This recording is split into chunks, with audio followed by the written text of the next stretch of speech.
Oh, turn it up. Here we go. Up here with your crew in an awesome view. Everything you love stacked right in front of you. Got your icon pass, powder slash it. 50 plus destinations. Speaking of, did you get your Icon Pass yet, Sean? I'm on iconpass.com dropping in right now. Wow, from just $259 adult, everyone knows you get the best price in the spring. Yeah, that's the good stuff. Okay, done. So pass the good stuff, yeah, it's the good stuff. And now a special motorcycle weather report from Progressive. And today expect mostly sunny conditions with a high on life that can only come from cruising down the road on two wheels. Kids will wave, dogs will bark, and cyclists in padded shorts will instantly regret their chosen mode of transportation. Whereas you, on the other hand, will look super duper cool. Back to you in the studio. This has been a special motorcycle weather report from Progressive, where every day's a beautiful day to ride with coverage from America's #1 motorcycle insurer. Get a quote today and see what you could save. Progressive Casualty Insurance Company and Affiliates.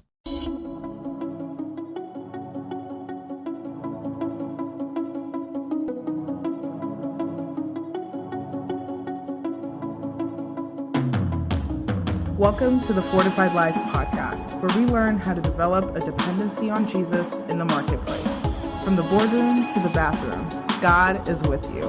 Here's our host, author, speaker, teacher, encourager, stewardship coach, and my husband, the man they call Mr. Fortified, Jason Davis.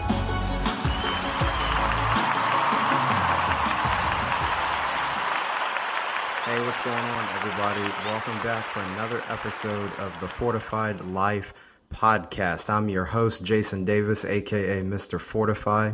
And here on the Fortified Life podcast, we are all about developing a dependency on Jesus in the marketplace.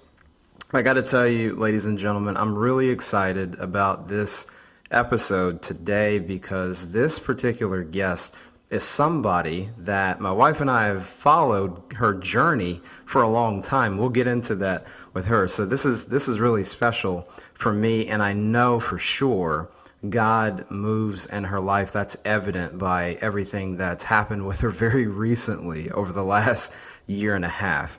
But before I bring her on, let me introduce her to you. Christy Wright is the #1 bestselling author of Business Boutique, Take Back Your Time, and Living True. She is a certified business coach and speaking coach, and she loves to help people push past their fear to do things scared. Christy is the host of the new podcast, Get Your Hopes Up, where she encourages people to get to know God, get closer to Him, and get their hopes up again. Christy has been featured on the Today Show and Fox News, and in Success, Entrepreneur, and Women's Day magazines. Whether she's running around on stage or running after her kids, Christy makes the most out of life and loves to help others do the same. Christy lives in Nashville, Tennessee with her husband, Matt, and their 3 children, Carter, Conley, and Mary Grace. Ladies and gentlemen, welcome to the Fortified Life podcast, Christy Wright. Hey, thanks for having me. I'm so excited about this. Absolutely, Christy. It's awesome to have you on the show. Christy, we read all of that in your bio, and God has graced you to do a lot of things. But we know specifically over the last year and a half, God has really had you step out into something new. So just chronicle some of that journey for us, what's happened over the last year or two. Yeah, it's a wild story for sure. You know, it's funny. I'm in a small group of women that are going through Discerning the Voice of God by Priscilla Shirer, the study. I did the study years ago. I couldn't remember when, and have read the book. I just love that study. And so I pulled my old book out and I was going through it in May of 2021. And I was writing all about, her first chapter is all about obedience. And it's like, you've just got to obey. And I got notes, Jason. You just got to obey. Just like Abraham, God called him to leave everything. You got to obey. I had no idea. And in just a few months, I would be asked to obey, similar to Abraham, to leave everything. And so after a really incredible 12th year at Ramsey, no intention to leave or go anywhere. I had a great platform there that they helped me build, and business boutique brand and Christy Wright show and coaching and books and all the things. And I was there for life. I planned to be there for life. God had called me there years ago, so I knew I was supposed to be there. And I'd had a really good year in 2021 and felt like I hit a gear. I was such a veteran on the team. I had been around the longest and helped a lot of the new speakers coming in. And I just felt really secure in my spot there. And And in November, almost out of thin air, basically, God called me to leave. And if you would have told me months before God's going to call you to leave, I would have laughed because I'm like, no, God wouldn't do that. God's not going to do that. And so it was very shocking. It was very terrifying. I will say it was confusing at first because you're like, God, why would you do this? Like, why would you do this? But it wasn't confusing in the sense of I wasn't sure if I was supposed to. I've told my girlfriends joking around, I'm like, no, when you look at the affirmations I had, like I had to leave. God was going to strike me with lightning if I didn't leave. Like it was so clear. That's what I had to do. And I'm so grateful that God, in his mercy, I was telling my girlfriends the other day in that group, I said, I think sometimes, I don't know this for sure. I don't think it's a formula, but I think often the harder the call, the more he walks to you, the more he shows his closeness, gives his affirmations because he knows it's a really hard call. So he gave me so many affirmations. And after a few months of walking that out, I left, I came home, I rested. God told me I was supposed to rest for 3 months. I was supposed to do nothing for 3 months. He was very clear that I was not supposed to just go do some stuff and not panic to make money or be scared about bills and all the things. And so I just rested and I stayed home and was still in seminary classes at the time and still had help at the house at the time. We had a nanny for 5 years. And so it was just life as normal, other than that, walked away from my job. I tried to keep everything else steady to really process that and grieve that. You know, that was a grieving process. I was sad. And then one day in February, I woke up and I had this idea to train speakers. And it was one of those things where at first I was kind of like, is this my idea or God's idea? You know, am I just trying to go do something again? Like I'm an entrepreneurial, but the idea just kept growing and growing so much so that night I told my husband, hey, I feel free to go build this. I think I'm supposed to do this. And it just starts clicking, Jason. Like I start to see like, oh, this has always been in me. Oh, I've been helping people in green rooms for years. Oh, I've been writing talks for other personalities behind the scenes that no one knew about because I love to craft messages. And I love to help people get the story in their head and their heart out in a compelling way through story and through a basic story arc and calling your audience to action and how to deliver it. And I'm good at that. Like I can say that I'm gifted at that. And I've learned from the best of the best. I have had a front row seat with peers and mentors that are some of the most brilliant minds and speakers in the country. And so I have learned from the best for 12 years. So it just starts making sense that I'm supposed to do this. I mean, it just starts like clicking, like this is the thing. And then I start getting all those affirmations, you know, one day after another, it's like in my face. One day, in fact, I was doing a post for my seminary class. It was Old Testament and it was on Jeremiah. And so I go to Jeremiah in the Bible to start to like kind of pull some verses for my homework. And my eyes go to Jeremiah 1:6. And it's where God calls Jeremiah to be a prophet. And Jeremiah responds, alas, sovereign Lord, I do not know how to speak. And the words jumped off the page at me. You know that feeling, you know, where you read something and the Holy Spirit is like, this is for you. It was like a neon, you know. And the Lord spoke to me and he said, Christy, there are a lot of people that I'm going to use that don't know how to speak. You're going to teach them. And chills went up my arm and I was like, this is the thing. I knew when I left, God was going to give me the thing. I knew I'm still called to speak and preach and write. Like those are the things I've been doing that I'll continue to do. But I knew there was something he hadn't told me yet when I left. And I even said that on the last episode of the Christy Wright Show. And so I thought, this is the thing. So I go back to the calendar and I'm like, what was that random Thursday where I wake up and the moment I'm conscious, I have this idea to train speakers. And it was February 24th. And I go back on the calendar 3 months because God told me 3 months. And I knew it was going to be 3 months to the day. For some reason, he just said 3 months. But I didn't know when that started. And I didn't know when it ended, right? It's a long process of walking this whole thing out. So I go back to the calendar. And 3 months from February 24th, the day that I had the idea to train speakers, was November 24th. It was the Wednesday before Thanksgiving when I sent an email to Dave Ramsey's assistant letting her know I needed to meet with him, which I don't do. That was the day I obeyed and took action on the call to leave, where there was no turning back. It was the first domino that knocked over all the dominoes. It was the day I obeyed. And 3 months to the day, God dropped in my spirit the idea of what I'm supposed to do next. So my conviction and passion and confidence and authority in this new space of speaker training, I'm like, this is what God's asked me to do. So I know I'm in his lane. And what's really cool, Jason, and I think we all do this, a lot of times we're so heads down in our own life of like, God, what do you want me to do? And how are you going to make a way for me? And how are you going to help me pay my bills? So as God gives me this idea, my first thought in full honesty, right? Me being blunt, my first thought is, oh, how kind of God to make a way for me. How kind of God to carve out a path for me to create an income for my family that honors Ramsey, right? Like that was a narrow lane, and God carved it out. How good of God to take care of me. And then in August, when I start putting out my course, Stop Winging It Speaker Training, and my coaching and my resources like a free mini book, when I start putting this stuff out there, everyone is going, this is an answer to my prayer. Wow. Because God's been calling me to speak, and I keep telling God, I don't know how. And so you saying, hey, I'm training speakers is an answer to my call.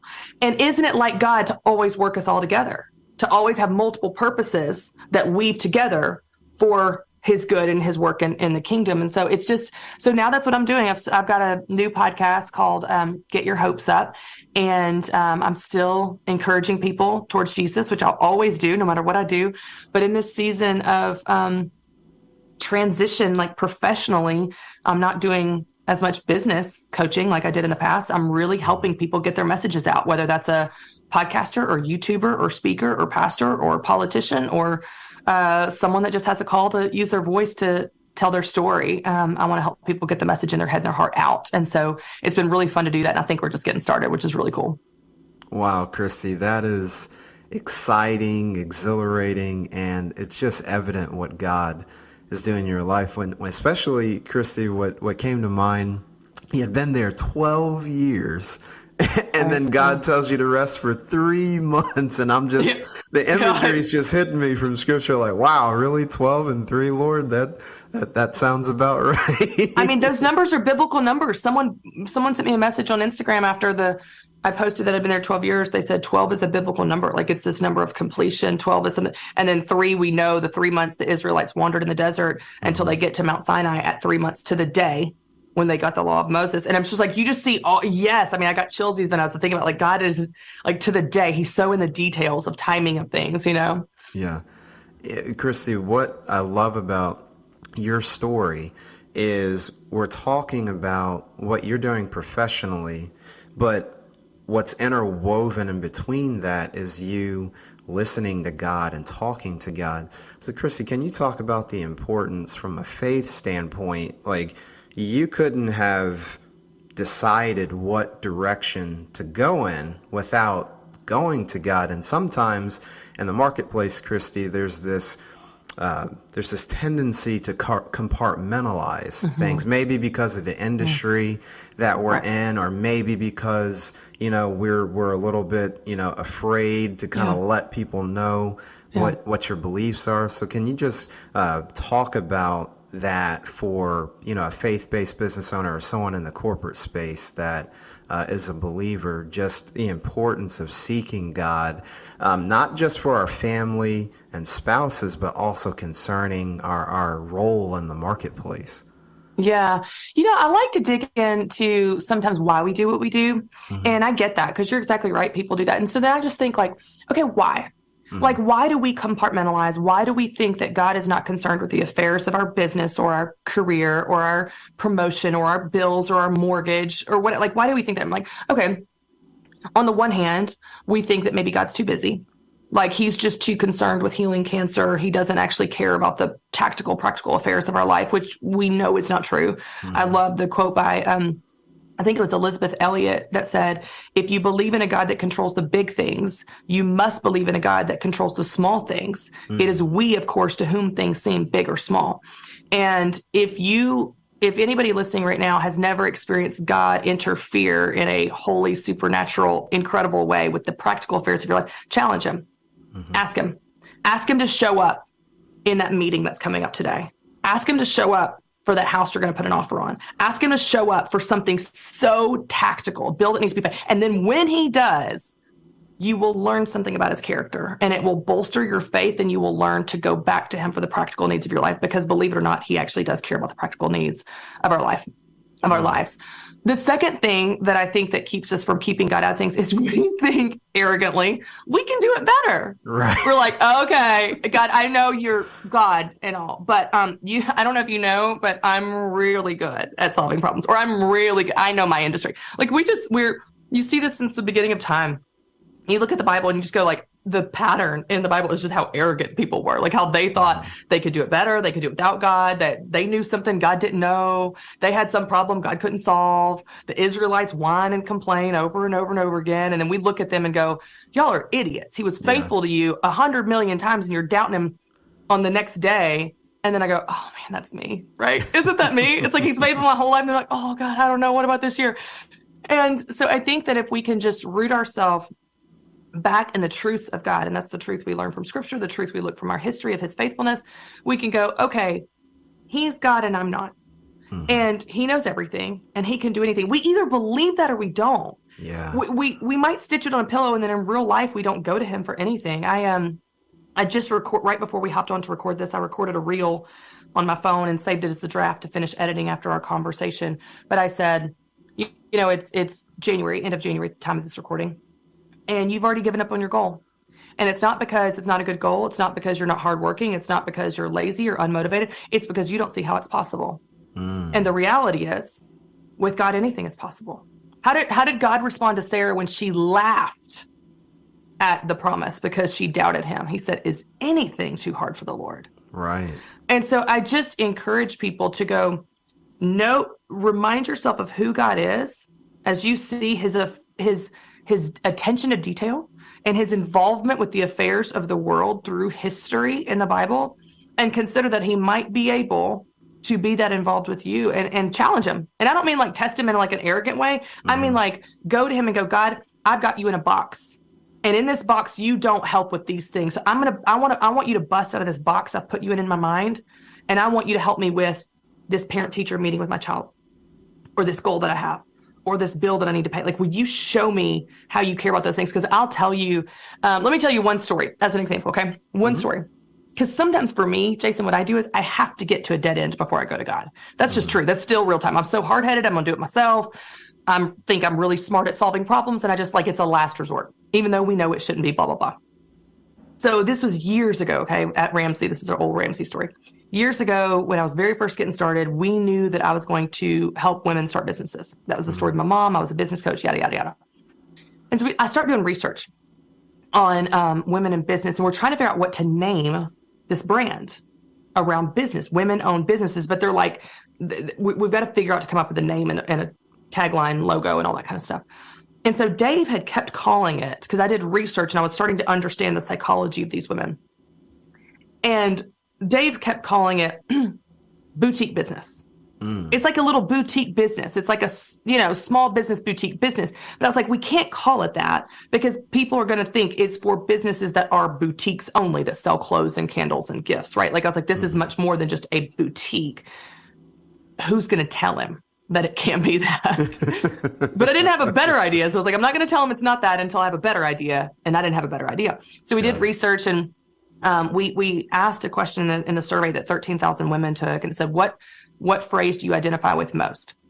Small business, side business, home-based business, hobby business, micro business, mompreneur. Micro business and mompreneur didn't rate at all. The other four, small, side, home, and hobby, were all exactly equal. But here's what's interesting. They were not interchangeable. So the woman that ran a small business, she was like, this is not like a hobby. This is not a side business. She was offended by the other titles. A woman that ran a hobby business was like, I mean, this is not a small business. This is just this little thing. Like, it's just it.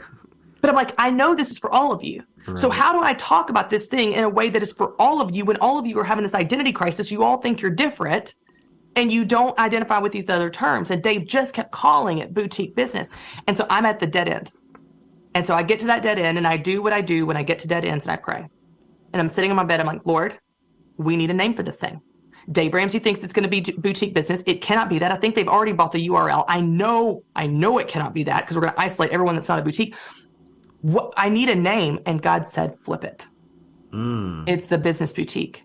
You're not describing them. You're describing you. You are the place that people come for all things business. God gave me the name. So if you don't think God cares about the details of your business or your finances or your ideas or your project or your new hire, he does. Would you just ask him? Because his ideas are so much better than our ideas. And as scripture says, his ways are above our ways. His thoughts are above our thoughts. So if you want to tap into supernatural power and ideas that are better than anything your teeny brain can come up with, pray about those things and watch how God shows up, because he will. He absolutely will. I love that story, Christine. I can definitely identify on a lot of that, whether it's naming conventions or ideas, or I call them Holy Spirit downloads in the moment, just supernatural insight. And that's very real day to day if we would just trust him and spend time with him. It's amazing. It's funny. As we were talking about us leaving, Ramsey, one of the right before I left in like beginning of November of 21, I had an all-day planning meeting with my team to plan out like the next 2 years, because for the first time in my life, everything I'd ever done had wrapped up and we had a clean slate. I just kept saying, I got a clean slate. I got a clean slate next year, because that never happens. Everything had a perfect bow on it. And it was time to plan the next 2 years, because we always plan way out. And I go to this meeting, and we're just not coming up with any ideas. Like, the ideas are going on the board, but they're not good, and they don't feel powerful. They don't feel right. And I just stopped the team. I'm like, guys, we need to pray. These are not the right ideas. And so we pray, and we just keep coming up with ideas, but none of the right ideas. And I'll leave there, and I'm like, we got to have another meeting, because God didn't give us the ideas. He didn't give us the ideas of what we're supposed to do in the next 2 years. And maybe we didn't have the right people in the room, but we didn't get it. You know when you got it, and you know when you don't, and we didn't get it. And then when God spoke to me a couple weeks later, as he's calling me to leave, he said, it was 3 a.m, and he's speaking to me, and he said, Christy, I did not give you vision there because your purpose is not there anymore. He didn't give me vision in the meeting. So even the absence of his vision was him directing me. Yeah, isn't that wild? That is wild. My goodness. I love that. Christy, as you've stepped out into what God has called you to do concerning helping people speak, and I love that passage from Jeremiah. When you're working with people, Christy, and I know you're a big fan of, hey, do it scared and let's move, you hear faith over fear a lot. But then there's some practical things, Christy. Yeah. What have you noticed, like, oh my gosh, I'm speaking, I'm a speaker, what do? I have a presentation. Like, as people step into that, what is some of the advice and wisdom that you give as people go into a presentation where their mind is blank? And I'm sure you probably had people in coaching sessions, Christy, help me. They want me to speak and I have no idea where the heck to get started. Yeah, I love that. So I'll give you two parts to it. The first part is this. Often when people think about speaking or presenting, they start with themselves. What do I want to say? And you're not going to win if you start with what you want to say. It's okay if that's a factor, because you need to speak from expertise in your story and your experience. That obviously needs to be considered, but that is not what drives the talk. What drives the talk is, what does the audience need to hear? And that's going to make all the difference in the world, where you begin to connect with them on pain points that they have and problems that they have that you're going to solve through your talk, because then everything you say is for their benefit. And let's just have a quick timeout here, Jason. So many speakers get on stage, get behind microphones, and all they think about is, what do I want to say? And what do I want to share? And it never connects with the audience, and it doesn't make the impact because they're thinking about themselves. And the thing that I remind people of is, so this is basic psychology. I'm not a psychologist, obviously, but the way that our brain is wired for survival, all day, every day, we are filtering information through one simple question. What's in it for me? Why do I care? Think about scrolling social media. You, Jason, when you scroll social media, when I scroll social media, what do you stop on? You stop on things that do something for you. Exactly. You stop on things that interest you, that entertain you, that educate you. They do something for you. If there's something that does nothing for you, you scroll past it because your brain goes, this doesn't apply to us, right? Your audience is doing the same thing. If you're not connecting what you care about to what they care about, your solutions to their problems, if you don't spend time to do that, their brain has checked you out. Yeah. They may be looking at you, but they're thinking about their to-do list. They may not even be looking at you. They may be looking at their phone or falling asleep. It's the reason your audience is not engaged is because you're not crafting a talk where every word out of your mouth is for their benefit. It's an answer to the question their brain is thinking from a survival mindset. Why do I care? Every word out of your mouth answers it. Even the stories you tell, even the personal stories you tell, do something for them. It entertains them to keep them engaged, to drop that truth right after the story. And so there's purpose and intentionality in everything that we say and deliver. And the purpose and an intentionality is for the benefit of the audience. It is what they need to hear. If there's anything that you want to say that they don't need to hear, it needs to get cut, because you're not there for you. You're there for them. You're not there for standing ovations. You're not there for applause. You're not there for good reviews. You're there for life change and transformation for them. And so everything you craft and do is for them. And the second thing that I would say, and this is really tactical, but I have, after doing this for a long time, but doing it intentionally as a business this last 6 months, it is something people genuinely need help with, Jason. Like, we don't know how to do this. Most people don't know how to do this. More people now than ever before have microphones, platforms, social media, YouTube channels. They're getting asked to speak, to be guests on podcasts, to be on stages, to lead Bible studies, to lead their business, to speak in front of a team. More people than ever. It's true. And none of them were trained. Right. Maybe you took an 8th grade speech class that told you the 3-point structure. Tell them what you're going to tell them, and then tell them what you told them. That's not what we do. That's not what we do.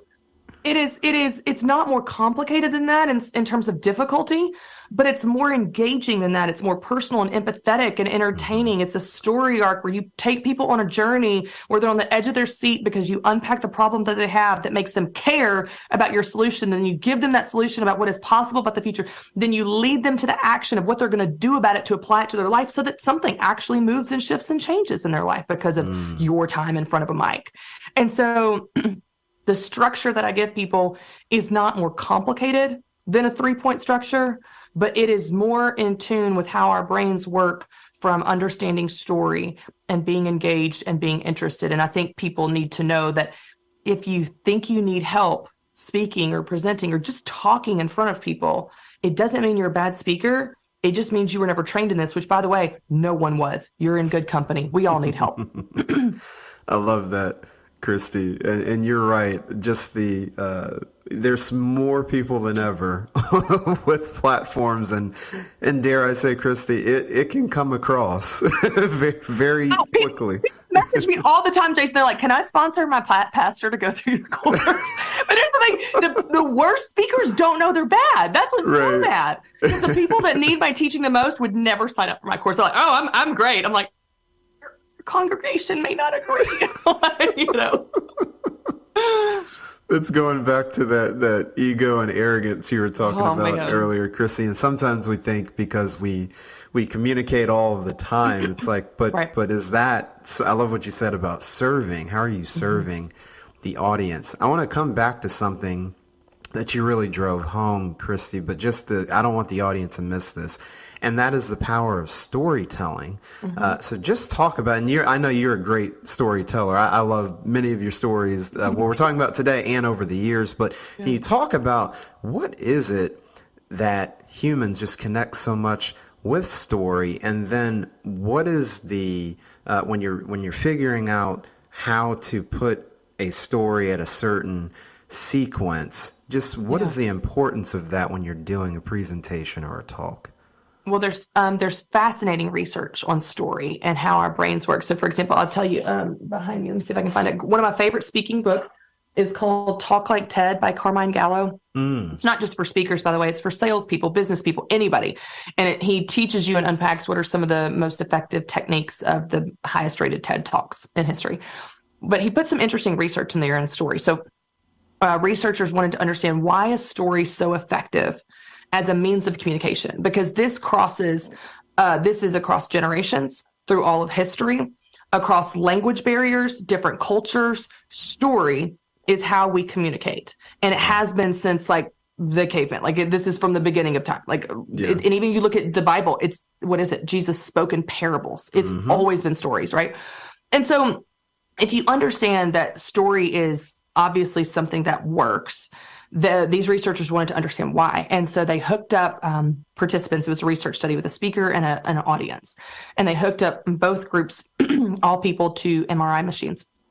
And what they found was that as a speaker was telling a story, not only was the audience's brain more engaged, they enjoyed the presentation more, they remembered and retained the information more.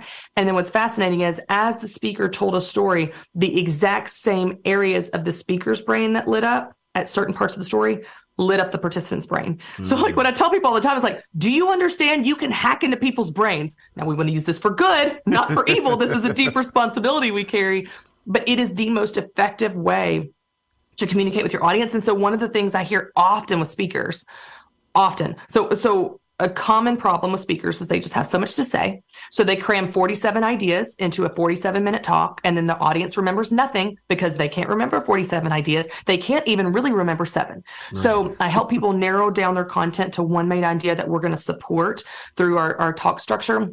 But one of the other things that is a temptation of speakers, and again, it really kind of comes from a place of arrogance of like, I have so much to say, but they think if I'm short on time, cut the fluff. And to them, the fluff is the stories. If I'm short on time, and we're always short on time because we just have so much to say, then just cut the stories. And so what happens is they get in front of the mic, they do a machine gun drill at you, information. And then in my 17th point and my 97th point, and just take notes, write faster. I'm short on time, but I'm going to go a little bit over. And here's the other thing I have to say. And you just feel like like that was not a fun experience for the audience. They were not engaged. They are not going to remember anything you said. And they did not have fun in the process. Whereas you could take one point, and you could spend 45 minutes unpacking this point. And you tell a story that sets up this point, and you highlight a problem that this point is going to solve. And then you unpack the possibilities of the solution of this problem. And then you give some simple action steps on how to apply this solution. And they walk out and they know exactly what you said. For example, I did a little just trial to test my theory on this, which I know it's true, but I just thought I'm just going to practice this. So when I led my course in the fall, Stop Winging It, which by the way, that title is for all the people. They're like, just wing it. I don't need to know. I don't need training. Let's stop winging it. How to face your fear, craft your message, and present like a pro. This is the title of my course. So I'm in the course. I'm leading it live last fall. And I'm teaching them this concept that when you have too many ideas, your audience doesn't remember any. You need one idea that you build out through this whole talk. I learned this, by the way, from Andy Stanley in his book, Communicating for a Change. He taught me this. This is not my idea, but it's brilliant and it works. So I said to my students, probably 100 people on the call that are on live on Zoom, I said, a lot of you have been with me a long time. You've been with me through my business boutique days, through Ramsey days. Like, you're not new to me. I said, what is the number one main point of my fear talk? The chat blew up. Do it scared. Blew up. What's the one thing? Because that's the one thing I say over and over and over. I tell you a story that sets it up of the Fox business. I unpack that fear is normal. You're never going to get over your fear. You've got to learn to do it while you're scared. Here's how you do it. You fake it till you feel it. The antidote to fear is action. The whole thing hinges on my one thesis statement of do it scared. You could do that for my life balance talk. I said, what is the one main thing of my life balance talk? Life balance is living from your values. Or life balance is doing the right things at the right time. Either one of those. I've had 2 versions of it over 12 years of teaching life balance. They know the one thing. Years later, they remember the one thing.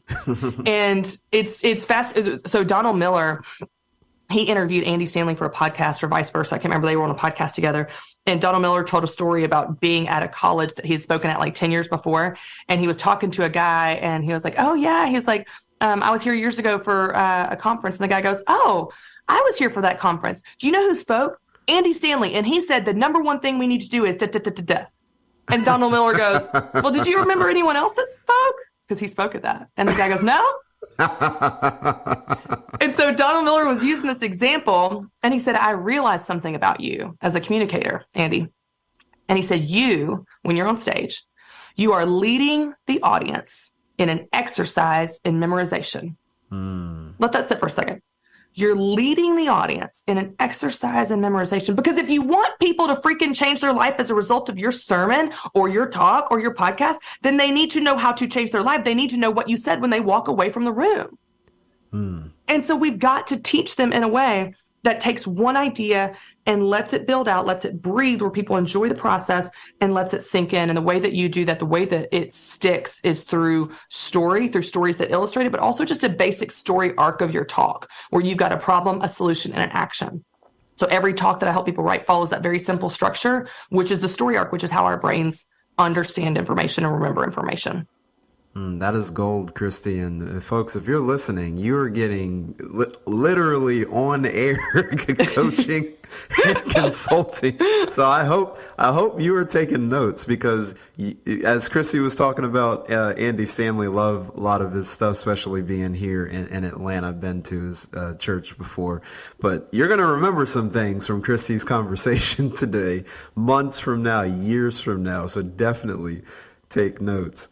Christy, before we get ready to wrap up, you yourself have your own podcast platform. So speaking of all the different communication mediums, you can do talks, and there's video and TV, but podcasts, podcasts, it seems like, Christy, whenever people are like, oh, it's another podcast, it's like podcasts blow up again, and there's just more getting created every day. So what is your podcast, Get Your Hopes Up, about? And just talk about just what God is doing on that show.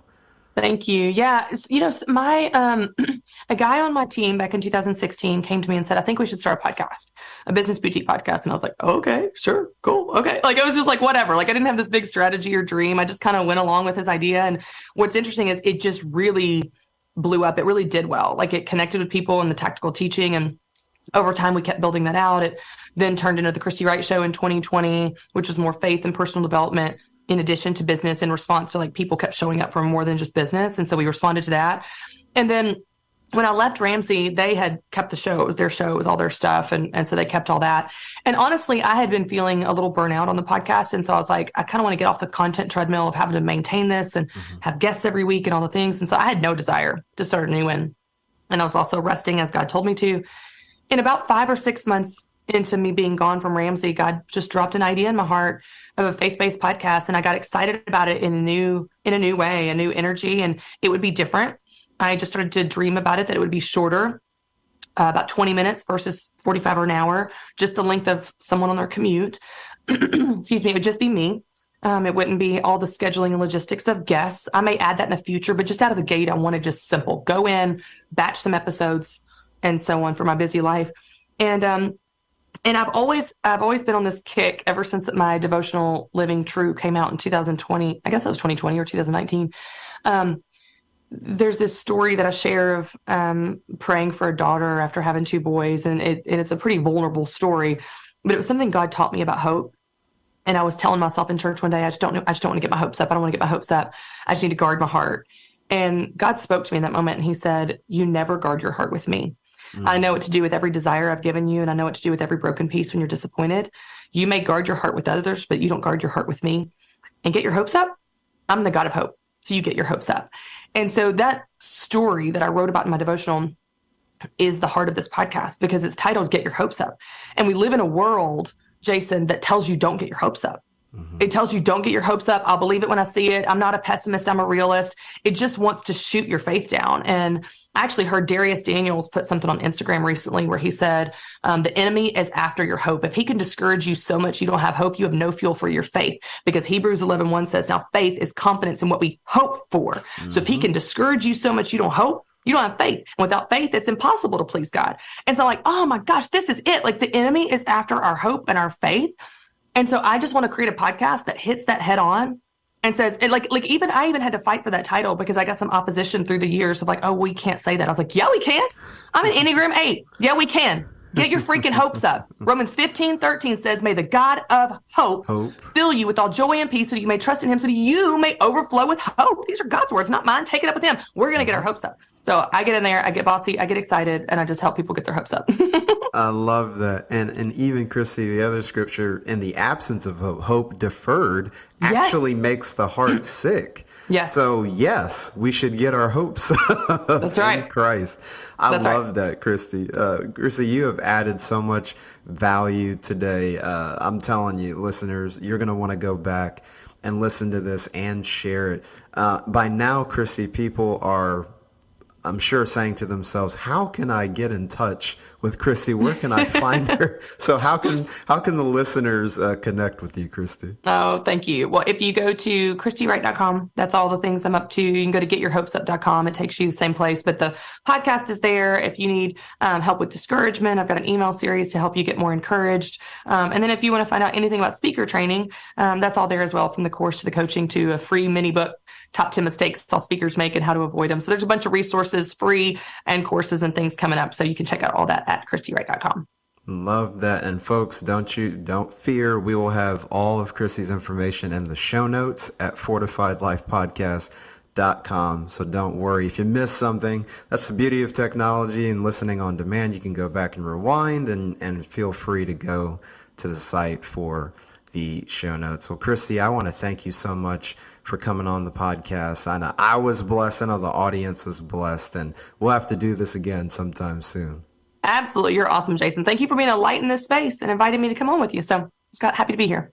Absolutely. Well, folks, that's all we have time for today. Remember, God is with you from the boardroom to the bathroom. We'll see you next time on the Fortified Life podcast.